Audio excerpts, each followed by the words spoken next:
What's good, YouTube? Today I'm going to be showing you my automated brick and mixing setup in Schedule 1. I utilize an amazing Steam community guide from an author by the name of Crump. Major shout out to him, honestly. I followed 99% of his layouts that he came up with. Made a couple changes and tweaks, but this setup is mostly due to his genius, so yeah, thank you to Crump. Alright, so with that being said, let's dive into what goes into making 8+ bricks a day, semi-automatically. Oh yeah, if you're looking for a setup for early or mid-game, this isn't really it. This is more for an end-game cocaine setup. It spans multiple in-game properties, and it requires hundreds of thousands of dollars to get it going. So yeah. So the basic overview of this process is we use the sweatshop, bungalow, and barn properties as the grow houses for the coca seeds. Every botanist has a 1-to-1 ratio of drying racks and pots, and every plant is given fertilizer. All of the heavenly cocoa leaves are then transferred from the sweatshop and bungalow to the barn, where we have 8 cauldrons and 8 ovens to produce the cocaine. After that's done, we load it up into the van and we head to our main mixing station, which is the warehouse docks. So our mixing setup is 4 rows of 4 mixers. Mix I'm making is banana to kook to horse to bean. 100% addictive, and it's good enough for me. Sure, I can make a mix that's more expensive, but it's just not worth the time for me. Alright, so for our first location, we have just 1 botanist, 5 large storage shelves, 4 pots, and 4 drying racks with the 1 locker. That's roughly around 3K to get this place started up. Just a very small basic setup where we have this guy obviously assigned to all of the pots and racks. We have each of the pots going to their own rack, and each of the racks going to different shelves. It's a small setup, but it produces a few extra cocoa leaves every day, so that's always a nice bonus. And make sure to pay your workers.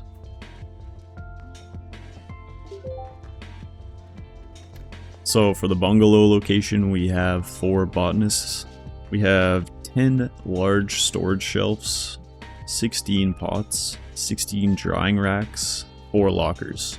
Roughly costs around 11K to get this place set up. But yeah, this is our main spot where we produce the most leaves for our production. So you'll want to bring your van over here once a day and gather everything that they've made, because it's usually too much to carry. So same exact setup with the sweatshop. I have 1 botanist taking care of 4 pots and also 4 racks. All of the racks go to their own shelves. Trying to spread them out a bit here. And this is where I have the supplied shelves for the workers. So the first 2 slots here I use soil, then these 3 here are filled with fertilizer, and then these 3 with seeds.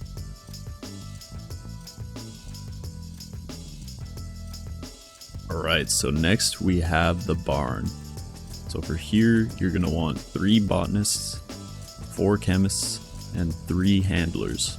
You're going to want 27 large storage shelves, at least, 12 pots, 12 drying racks, 10 lockers, I put them all upstairs, 8 lab ovens, and 8 cauldrons, and that'll run you about $42,000 just on materials. Not counting all the signing fees for all of the employees, that'll run you another tens of thousands of dollars. So we have the botanists using the same setup as the bungalow. Each of them has their own 4 pots that go to their own 4 racks. These racks, because we're already in the location where we're cooking the product, just go directly to these racks, where I have a handler that loads these machines, these cauldrons, with the leaves. So we have 6 racks feeding this one, and then we have these 6 over here feeding this one, going into these cauldrons. Same exact setup for the supplies shelves for the botanists. And this is where I keep some extra stuff. And for the cauldrons, I have each of them set to go to each of their own ovens, obviously. And then for the ovens, just have them set to go to their own shelf. Alright, and then for each of the handlers, I have them set to take the leaves from here and bring them into each of these cauldrons. So that takes up 4 out of 5 of their available routes.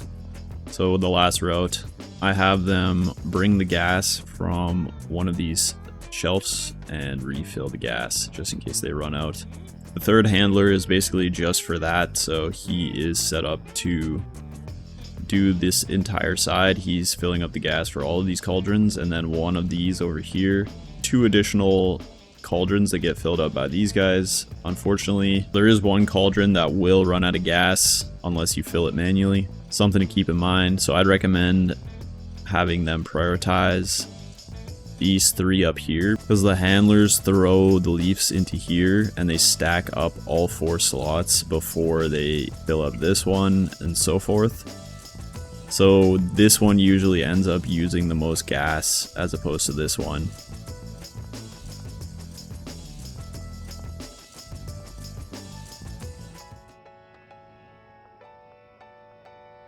Finally, we have the docks warehouse. So the reason why this was chosen as the mixing location, because it is close to the central gas mart, and at 4 a.m. you can easily drive your van in between the barn and this location without having any police interference. So the rundown of the employees you need here are 4 chemists and 4 handlers.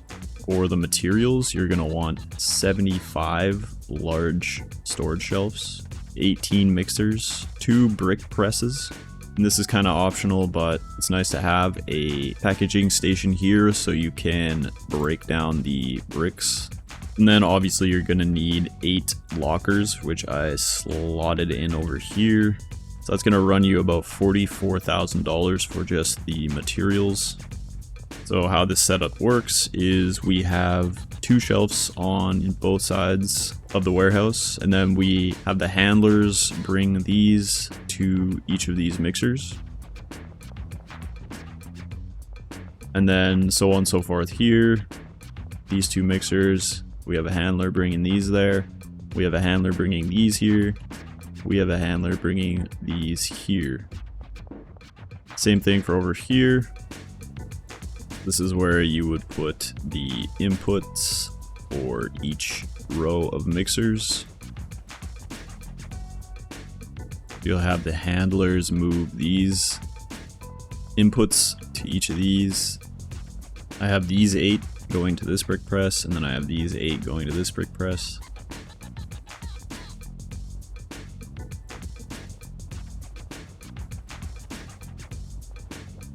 So basically, as long as you're feeding them enough ingredients to keep this running, they will keep moving the mixes throughout the process until the end, where they bring it over here to the brick press and it's deposited here to the rack.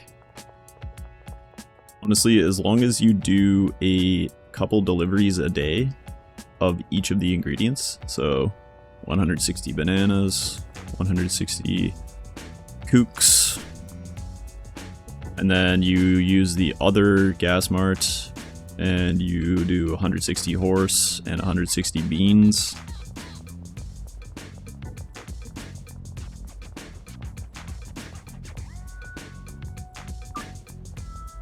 Those 2 orders every day should keep you good to go, unless you have a lot of cocaine to mix. Yeah, I honestly think this is the best way you can go about automating the mixing process and automating a lot of the coca leaf production as well. All in all, this setup costs around 100K for the materials alone. With the employees and the cost of the properties, that goes up hundreds of thousands of dollars more. But if you already have all those properties and you already have a bunch of this stuff to reuse and recycle, then this is a great setup to automate the game for you and create a bunch of bricks. So the last stage of the mix is complete over here.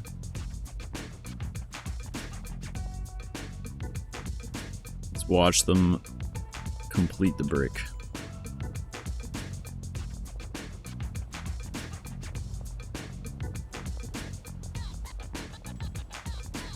Comes over here, throws it in there. Then the handler. What's up, Steven?